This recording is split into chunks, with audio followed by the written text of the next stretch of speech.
Drake May is arguably the first or second best quarterback in the entire nation. Hall of Famer. Needs to hit the retirement home. Take a knee. Wrong response, Russ. It really helps when you're playing, you know, Bethune-Cookman High School and you know, Temple Tech. These are my hater blockers. This is when things get real.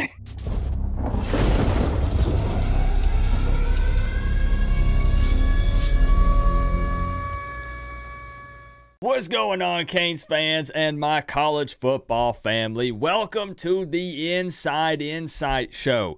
This is a series where I like to bring on a content creator that covers our opponent each week so they can tell us a little more about their team.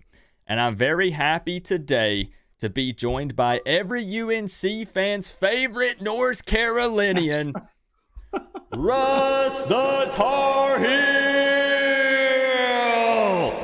I like it, Coop. Y'all clap it up for Russ. Russ, just like always, people can't hear the clapping track, but it'll be added in post-production. People are excited. There's yelling and screaming in the back. And I have to tell you something real quick. I practiced saying North Carolinian all day today. If you were to challenge me to say that 3 times fast, I would fail every time. I don't know how you do it in that intro. I'm impressed that I just got it because I really thought I was going to screw it up. It sounded good. I mean, you almost sounded like a North Carolinian. Did I? I'm 30 minutes from the border, so okay, I'm not far. Makes a lot of sense. Yeah. So this guy Russ here, a good buddy of mine, runs a channel called the Tar Heel Huddle. He covers, I'm sure as you guessed, North Carolina. And Russ, I want to give you an opportunity to maybe tell the people a little bit about yourself or promote the channel if you would like. Just kind of let them know what you're all about. All right, man. I appreciate you, Coop. So first and foremost, man, it is an absolute privilege to be here with Coach Coop. I was just telling him before we got on here, man, I have been watching him for a long time. And like I was telling him, there was nobody that was doing what he was doing for Carolina. And I waited for that to no end. And I finally said to myself, well, then I'll do it, you know? And so we put together the Tar Heel Huddle, and I'm Russ the Tar Heel, and you can get me on Instagram, YouTube, obviously. We're even over on Twitter, X, or whatever they're calling it right now. So we're just trying to grow this thing, getting all the Tar Heel Nation involved. And I guess one caveat is just that, you know, we'll be doing football, obviously. I'm actually Carolina fans go nuts when I say this, but I'm actually a bigger Carolina football fan than basketball fan. Oh, interesting. Yeah, man. Okay. But yeah, we'll do basketball. Obviously, basketball season's coming up too. Obviously, Coach Coop could care less about that right now. So it's football season, baby. It's football season. Hey, well, here's what I'll do. I'll link all of Russ's social media stuff and his YouTube channel in the description and in my pinned comment. And here's what I'm going to challenge you guys to do. Russ uploaded a Miami versus North Carolina preview video. Now, I have already watched this video, but I'm challenging you guys to go over and leave a comment on that video. And what I'm going to do, Russ, I hope you're ready because Miami fans they're probably already in there, but they're going to flood. They're in there. Yeah. They're in there. So we like to talk. We like to talk, all right?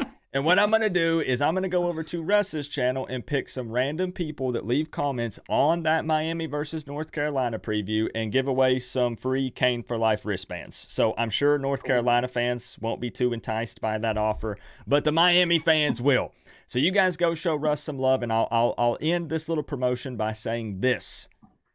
If Miami ends up upsetting North Carolina in Chapel Hill, you're going to want to run somewhere and talk some trash, right? So you might as well jump over to Russ's channel and be ready to throw some of that in his face, okay? So just think about that, okay? Let's just go ahead and kick this thing off with a bang because you know what everybody wants to talk about.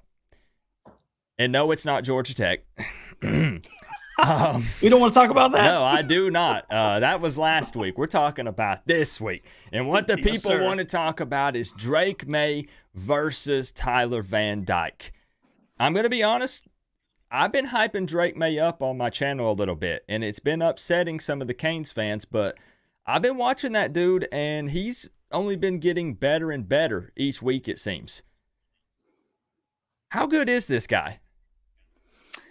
Well, Coop, some people will call me a homer for this, and I feel like, I have a pretty good grasp on some of these things. I think that Drake May is arguably the first or second best quarterback in the entire nation. Ooh. And I mean, we're talking about, how many Division I football teams? The kid is an absolute gamer, and you watch him day in and day out. I mean, he's throwing left-handed touchdown passes. He's flipping option pitches over linebackers' heads. I mean, he is a football player playing quarterback. Okay, so I know you guys are very hype on him, and understandably so. Like I said, people get so mad, but I give credit where credit is due. And as I've already said, I think he's a pretty good football player. I do have to ask, though, how confident are you in UNC's pass protection to keep Drake May standing in this game? Because Canes fans are very hype on their D-line. If I'm not mistaken, May's been sacked 10 or 11 times this season. So how are you feeling in that department? Well, Drake has been known to occasionally get some happy feet, and sometimes he'll drift in the pocket. I would say, and I want to put an asterisk by this, because I in no way, shape, or form am saying this as this is a weak point in which like they're bad. But if you were to say what is the weak point of the Carolina offense right now, it would be the offensive line. It's not that they're terrible, but they're just so good everywhere else. If you had to point to a weak spot, it would be the offensive line. And, sometimes you can see Drake will, he'll get up in the pocket a little bit, and he kind of almost gets into a sack himself. It's not always the offensive lineman's fault, but just going back to what Drake May does is he has this uncanny ability to forget the last play. So you may sack him on first or second down and force a second and long, third and long, and next thing you know, that kid's zipping one over the middle for a first down. I mean, he just forgets, So he truly is a special football player. Now, is he someone that Miami should be afraid of in the run game? And I say that because when we look at the stats, Tyler Van Dyke has thrown 4 more touchdown passes than Drake May, but Drake May has 4 rushing touchdowns. So is that something that Miami needs to respect going into this game? Absolutely. I would say absolutely, because, Drake, if nothing is open, you kind of sit back in a zone or a shell, and Drake will find a hole, man, and he'll pick up 7, 8, 9 yards, and that'll kill you. It's deflating as a defense to allow the quarterback to do that. Is he Michael Vick? No. I was about to ask, what is it? Like the guy can't be that fast, right? Is he just elusive? No. Is he shifty? Is he breaking tackles? What's he doing? He is deceptively shifty. I mean, you look at him, he's long and lanky, he's 6'5", and he just gives you one little move, and you see defenders, you'll see linebackers and even safeties. It's almost as if it takes them by surprise. Can North Carolina run the ball on Saturday? That is an absolutely great question. And I'm going to be honest with you. I have my questions whether they're going to be able to run the football consistently. We have Willie Lampkin, who's been injured a little bit over the last couple of weeks. He's kind of in and out of the lineup. Last week he was in. And we were able to run a lot, much better on that left side. So you have Willie Lampkin, Diego Pounds, and you'll notice that Carolina really likes to attack the left side of the line of scrimmage on the run plays, because Willie, even though he's 5'11", 290 pounds, he's a bulldozer, and he kind of clears holes. And but once again, the defensive front is one of Miami's strong points. And so I think that Carolina, Chip Lindsey is not as worried about running the football as is worried about what the defense gives him.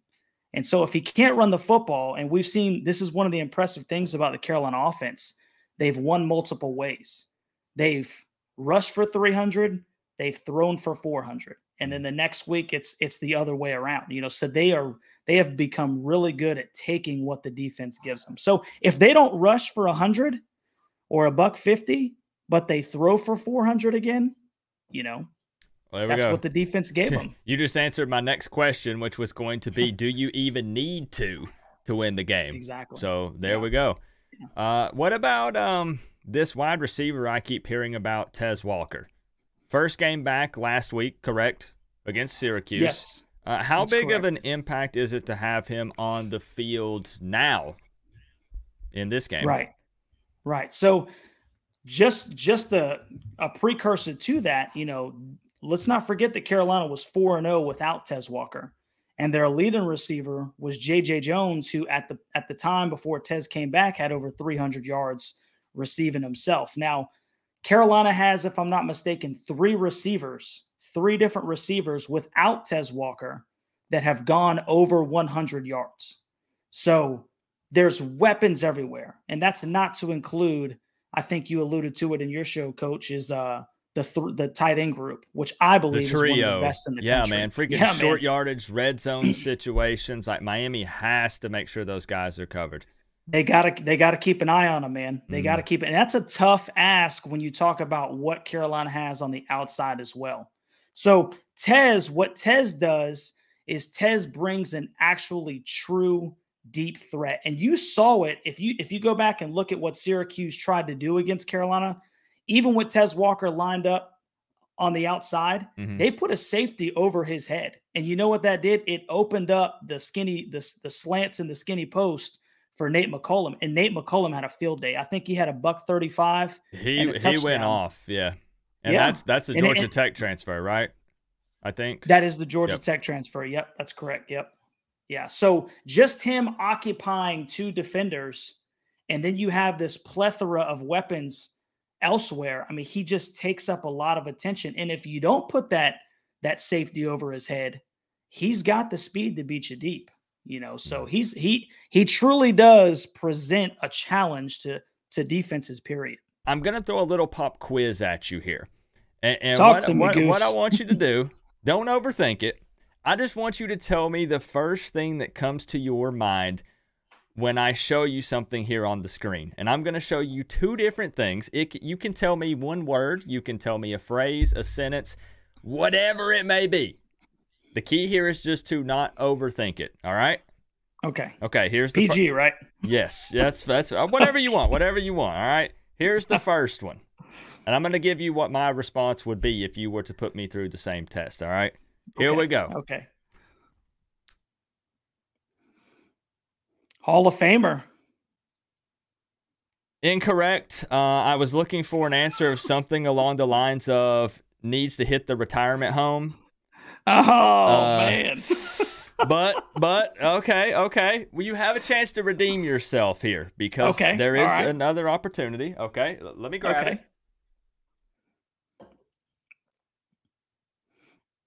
Take a knee. Also, wrong response, Russ. You have failed the pop quiz. I'm sorry, bro. The answer for that one was supposed to be future national championship winning coach. There was only one right answer for both of them. But I will give you a participation trophy. I appreciate it, man. I thank you for, giving it your best. Any position group or particular area with this Tar Heels team that you feel like just has a big edge over Miami? Well, I think that you obviously, you know how I feel about Drake May. I'm wearing his jersey. I think he's the greatest quarterback in Carolina history. And I was a huge Sam Howell fan. But, I think the receivers against the defensive backs, and obviously we know that there is a plethora of athletes at Miami. Oh, yeah. Nobody will dispute that. I mean, there's 4 and 5 stars all over that roster. But when we're talking about position groups, Carolina's receivers, man, are really good. And I would really just point to the tight ends and the receivers. Yeah, I think that's Carolina's big advantage. And you couple that with Drake May. I mean, that's a tough ask to stop that day in and day out. So what the people want to know is if Miami comes out and just handedly beats North Carolina. Now, Russ, stay with me here for a moment. It's hypothetical. Miami just stomps a mud hole in the Tar Heels in Chapel Hill at Keenan Memorial Stadium, and you guys get your first loss of the season. Now, keeping in mind, I'm saying this is a big Miami victory, not a close one. Mm-hmm. What would your opinion be then on this Miami team and then on your Tar Heels team? Would it be a situation of, well, it was a fluke loss last week against Georgia Tech, Miami's legit? Would it be both of these teams are good and UNC just let you down this week? Like, what would your feelings be towards a Miami team that bounces back and crushes the Tar Heels? You know, my answer would probably be, Coach, I'd have to watch that football game. And the reason that I don't want to take the middle ground here, but, you know, one thing that I'm really not, and let me, because I want to clarify something. You know, Okay. North Carolina was 9-1 last year before the Georgia Tech game, and they lost 4 straight. Now they returned basically everyone from that team. So moving into this season, going through being 5-0 and going into the Miami game, the North Carolina Tar Heels, what I'm not looking for is for them to have a letdown game. Like, for instance, last year against Georgia Tech, like Miami did against Georgia Tech. I think that Mac Brown really does have this team focused. And so if Miami would to come to Chapel Hill and just hand Carolina their stinking butts, I would be shocked. I mean, I don't know. I just can't comprehend that right now with the psyche and where this football team is right now. Now, I'm not saying that Miami can't win the game. That's not what I'm saying. But I don't expect Carolina to have a letdown. So if Miami were to win, per se, 34-31, you know, something of that nature, then I would say that it's probably because Miami is the better football team. That's fair. Okay. That's about what I would expect Russ to say, and understandable given what North Carolina has showed on the field so far this season. Now, we started talking numbers. You bring up scores, and I want to talk about these score predictions here for just a moment. So, absolutely. I have watched your preview video, so I am very well aware of your score prediction. It's not nearly as close of a score as mine is. Right. So we got to talk about that. Now, just in case any Miami fans or North Carolina fans missed my preview video, I'll go ahead and break the ice here. Miami fans aren't very happy with me right now. I have Miami losing in a close one, 31-34, which, by the way, I totally forgot that North Carolina has won the last 2 seasons by 3 points. So this would be losing by 3 years in a row, which would be absolutely devastating to be that close and get the triple 3-point loss. But I do have to say, and I know that Russ knows this isn't Canes fan Coop. Canes fan Coop says undefeated national championship every single year, no matter what. But this is Neutral Coop, and Neutral Coop says that this North Carolina team has a pretty complete squad, and I wouldn't be surprised, however, if these numbers were flipped. I do believe that Miami can win this game, and I don't think it has anything to do with getting extra motivation from a Georgia Tech loss or being really angry and trying to prove the world wrong. I don't think it has anything to do with that. But I do think Miami can hang with these guys, and I do believe that Miami can win. Would I bet my house on it? Absolutely not. No, which is why you have this 31-34 prediction, which I think is pretty respectable. But Russ, what was your score prediction for the people who maybe haven't seen it yet? So, like I prefaced in my video, a lot of people were going to be shocked. There's probably a ton of Carolina fans that are shocked with what I predicted. I was shocked. I've had a lot of I've had a lot of Miami fans tell me that was my homer score. You know, oh, you're a Tar Heel fan. You know, you just saying these ridiculous numbers. And I'm going to tell you why I'm so high on this football team. I'm a Tar Heel fan. I've been a Tar Heel fan for 2.5 decades.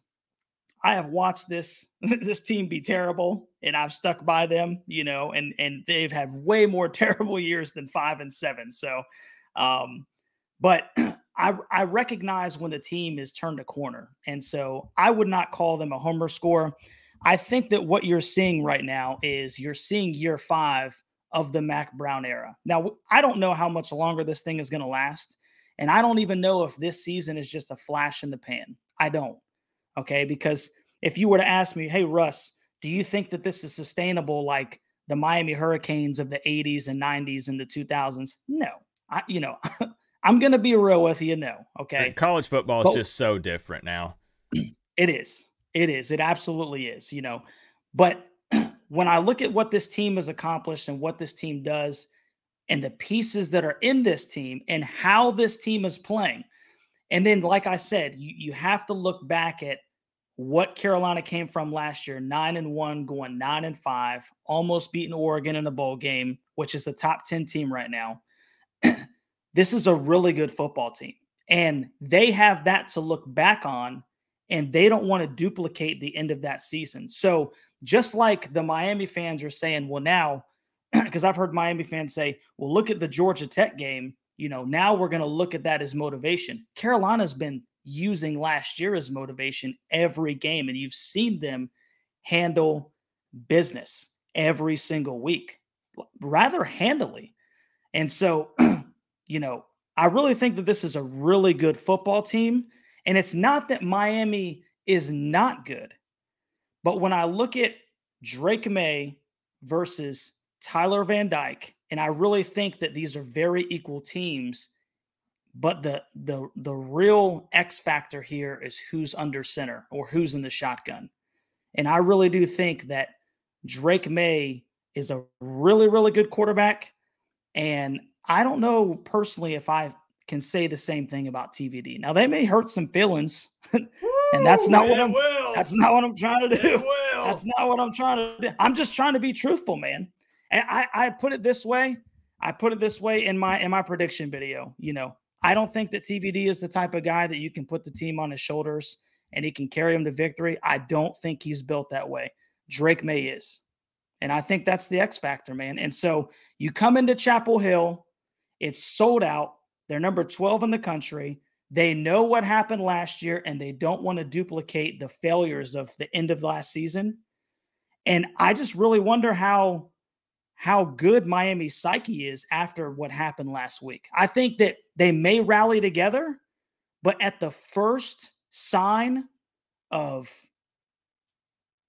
what's the word I'm looking for? Adversity adversity, man, it may break. And then you start getting the fingers pointing. I just don't know. I hope and pray not, Russ. I'm just going to be honest. I'm hoping and praying that's not the case, because Canes fans, I'm going to be honest, but not to interrupt you before you throw numbers out here. No. This is not me being negative. I caught some flack when I brought on Drew for Texas A&M because they said, Coop, you just keep siding with your guests. You should be combative and angry. It's not that. Look, again, this is neutral Coop. I'm trying to be real and honest. Miami absolutely. Fans are used to losing games and then going on a skid. They usually lose 2, 3, or 4 games in a row. And I realize that that's the past and everything's different, but that's yet to be seen. We don't know that for sure yet. So we do have to see how this team responds this week. I will say, before you give the numbers, Miami is giving up an average of 19 points per game to opponents. I just wanted to plug that in before Russ gives any numbers. Okay, so we'll get a little we'll throw a couple jabs at each other real quick. We can do that. Because even though I'm saying this, I'm still ready to talk trash because, like I said, of course, Miami can line it up with anybody any day of the week and win. Miami is not UTEP, right? Right. Miami could potentially win. It could happen. So I'm always down. I'm always down to talk some trash. I love it. Yeah, I just, like you said, those 19 points, it really helps when you're playing Bethune-Cookman High School and Temple Tech. And, I mean, if we're gonna be honest with each other, 19 points a game. So, but back to the numbers real quick. And I like those shades, man. Those are clean. These are my hater blockers. This is when things get real. Hater blockers. There you go, brother. So the numbers. My score prediction was 37-17 North Carolina. And one of the reasons was, yeah, there you go. Okay, I'm digesting it for a second time. I need a moment here. Couple breaths. There you go. Get some water. Let me take a sip of my Celsius. Woo. Okay. All right. I'm ready. Oh, even better. Okay. Is it hot in here? So, a little bit. There must be some Tar Heels in the atmosphere. What does that even mean? I don't even know, bro. I don't even know. That's a good question. So anyway, 37-17. And one of the reasons why I came to that score prediction is because I really do believe that Drake is going to be able to score. It's not that Miami's defense isn't good. I think Miami does have a good defense, but we're talking about a really, really good offense. And I think it'll take them 4 quarters to get to 37. It won't be 37 at the end of the third and then they take their foot off the gas. That's not at all what I think. But what I do think is different about this game that's from last year is that North Carolina's defense is actually fairly good. That held you guys back a lot last year. It sure did, bro. It sure did. And I mean, the fact that we're giving up almost 15 points less a game against better competition, we're at home. It's a night game. It's 2 ranked teams. And at the end of the day, man, when Miami comes to town, the Tar Heels are ready, bro. It's Miami. So everybody gets up for Miami. It's fact. Everybody gets up for Miami, bro. So, I mean, there's going to be a lot of mojo on both sides here. Both of these teams have goals. And, I just really think that at the end of the day, if Carolina can control the run game and put it on TVD's shoulders, man, I feel confident about the outcome of the game. And I think that it's rather convincing.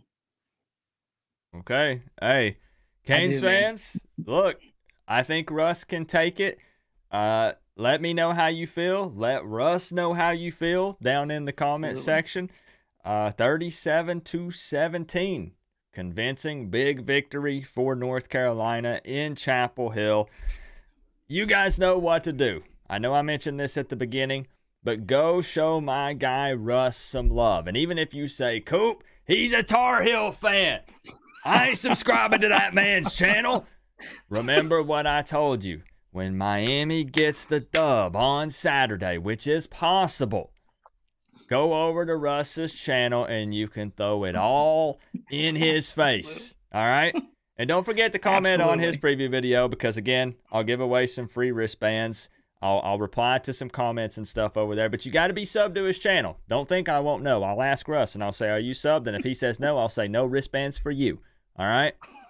So help Coop out. Let's do that. Let's send Russ's channel to the moon. Russ, I don't know what you guys do. Miami's got this. It's known all around the world, bro. I don't know. What do Tar Heel fans do? Man, we stand here and look good, baby. All right. That's it. Russ, I rocking that Carolina blue, baby. All right. We'll see y'all later.